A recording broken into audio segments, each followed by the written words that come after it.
Hello students, in this video we are going to discuss about the population composition of India, and first topic in that is rural urban composition. Okay, तो rural urban composition बच्चों क्या है?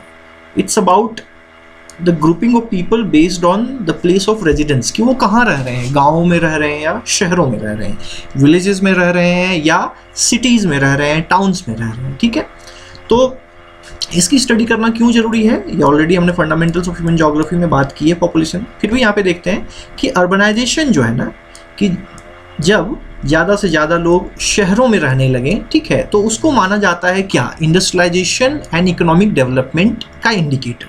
ठीक है, अगर ज़्यादा लोग आपके गाँव में रह रहे हैं, इसका मतलब कि आपकी जो कंट्री है वो उतनी डेवलप नहीं हो पाई है अभी इकोनॉमिक डेवलपमेंट के मामले में. ठीक है, तो अर्बनाइजेशन को एसोसिएट किया जाता है बच्चों इंडस्ट्रियलाइजेशन से और रैपिड इकोनॉमिक डेवलपमेंट से. ठीक है, तो जब हम ये स्टडी करेंगे और जब हमें ये पता लगेगा कि अर्बनाइजेशन का लेवल कम है, तो हम उस कंट्री के इकोनॉमिक डेवलपमेंट के बारे में जो है कुछ अनुमान लगा पाएंगे. ठीक है, कि क्या स्टेटस है उसका, और अगर वो ज़्यादातर जो लोग हैं रूरल एरियाज़ में रह रहे हैं, ठीक है, तो वो भी हमें ये बताएगा कि वहाँ की इकॉनमी कैसी है.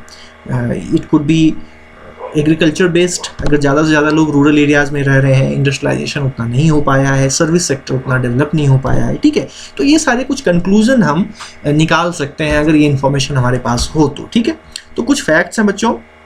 Total number of villages in India as per 2011 census. ठीक है, तो ये आपको ध्यान में रखना है, कितना है, 6,40,867. 1 मार्क क्वेश्चन में भी पूछ सकते हैं ना, कोई ठीक नहीं है, तो ये ध्यान में रखना है आपको. Total rural population of India as per 2011 census, percentage नहीं, टोटल तो ये है 833 मिलियन. ठीक है, ये भी मे बी अगर आपको एमसीक्यूज में पूछ दें. और total urban population of India, तो जितना है उसमें से 833 को माइनस कर दीजिए, जो बचेगा वही हो जाएगा 377.11 मिलियन. ठीक है, तो इसको एक बार डायग्राम से समझते हैं बच्चों कि ये चेंज कैसे हुआ है 1901 से लेके 2011 तक. ठीक है, तो ये एक कंपोजिट बार डायग्राम है. ठीक है, ये जो हमारा बता रहा है अर्बन पॉपुलेशन, और ये जो नीचे वाला जो है ये बता रहा है शेयर रूरल पॉपुलेशन का.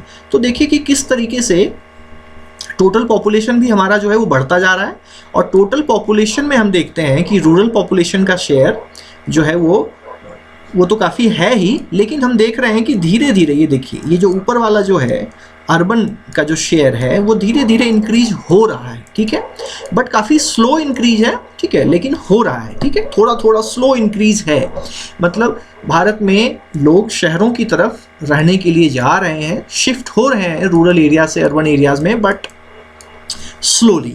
ठीक है, तो ये है टोटल पॉपुलेशन का ये शेयर दिखा रहा है. ठीक है, अब हम देखते हैं परसेंटेज. ठीक है, कि percentage of urban population to total population, कि शहरों में रहने वाली जो आबादी है भारत में वो कैसे धीरे धीरे बढ़ी है.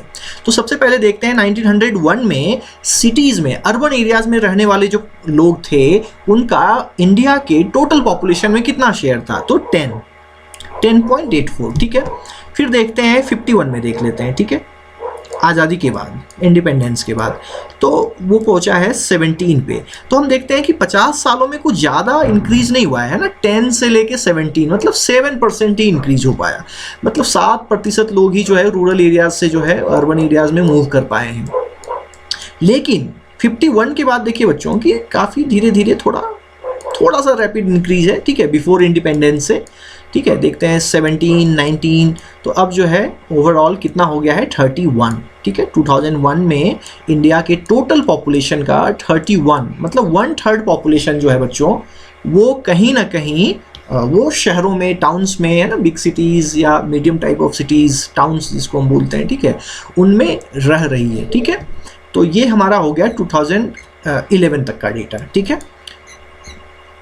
अब देख लेते हैं कि रीजनल वेरिएशन, क्या हर एक स्टेट में ये सेम है, तो नहीं होगा. ठीक है, ये हम जान रहे हैं. ठीक है, कुछ स्टेट्स में अर्बन पॉपुलेशन ज़्यादा है, कुछ स्टेट्स में ज़्यादातर लोग जो वहाँ के हैं वो रूरल एरियाज़ में ही रहते हैं. तो देखते हैं कि जहाँ पे अर्बनाइजेशन हाई है, ठीक है, इसका मतलब वहाँ पे रूरल पॉपुलेशन कम हुआ है. ये सिंपल सा हम यहाँ पे अनुमान लगा सकते हैं गोवा में. ठीक है, तो गोवा की जो टोटल पॉपुलेशन है उसकी प्रतिशत है ना, 62% वो अर्बनाइज्ड पॉपुलेशन है, मतलब वो अर्बन एरियाज में रहती है। मिजोरम में 51% है, मतलब 51 है ना, 50% के आसपास लोग जो है वो अर्बन एरियाज, टाउन्स में, सिटीज में रहती हैं।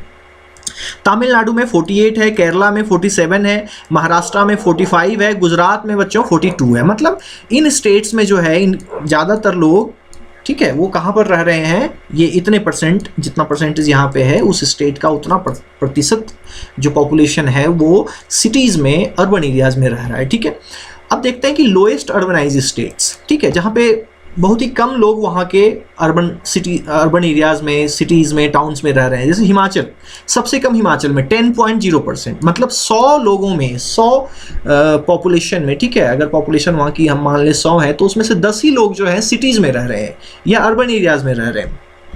बिहार 11%, मतलब यहाँ पर ज़्यादातर लोग कहाँ पे रह रहे हैं, मतलब 90% लोग कहाँ पे रह रहे हैं, यहाँ पे 89% बिहार में वो रूरल एरियाज, ग्रामीण क्षेत्रों में, विलेजेस में, गाँव में रह रहे हैं।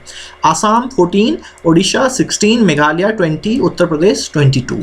अब ये कुछ है मीडियम, नहीं सॉरी, ये यूनियन टेरिटरीज की बात कर लेते हैं। ठीक है, तो यूनियन टेरिटरीज में दिल्ली में सबसे ज़्यादा 97%, मतलब लगभग, चूँकि ये सिटीज़ ही है, ठीक है, तो लगभग जो है पॉपुलेशन वो अर्बनाइज्ड है। चंडीगढ़ 97, लक्षद्वीप 78, दमन and Diu 75, Puducherry 68, Dadar and Nagar Haveli 46, Andaman and Nicobar 35।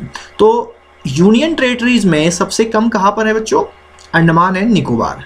हालांकि ये डेटा बच्चों थोड़ा सा अब चेंज हो जाएगा, ठीक है, क्योंकि 2 जो हैं यूनियन टेरिटरीज हमारे नए बन गए हैं, जम्मू एंड कश्मीर एंड लद्दाख, ठीक है, लेकिन उसका कुछ सेपरेट डेटा अभी आ नहीं पाया है। ठीक है, तो फिलहाल हम इसी डेटा को फॉलो करेंगे। ठीक है, और जब वो ये डेटाज बुक में, एनसीईआरटी बुक्स में जब अपडेट हो जाएंगे तभी हम उसको यहाँ पे फॉलो करेंगे। ठीक है, जब तक वो वहाँ पे अपडेट नहीं होगा तो सीबीएसई भी मुझे नहीं लगता कि वो क्वेश्चंस एग्जाम में पूछेगी। ठीक है, तो तब तक ये ओल्ड डेटा ही हम फॉलो करेंगे। ठीक है, तो नेक्स्ट जो टॉपिक होगा बच्चों पॉपुलेशन कॉम्पोजिशन ऑफ इंडिया में, वो हम लिंग्विस्टिक कॉम्पोजिशन की बात करेंगे इंडिया में, कि कितने तरह की भाषाएं बोली जाती हैं, उनके बोलने वाले का परसेंटेज क्या है इंडिया में। ठीक है, तो नेक्स्ट टॉपिक हम ये डिस्कस करेंगे।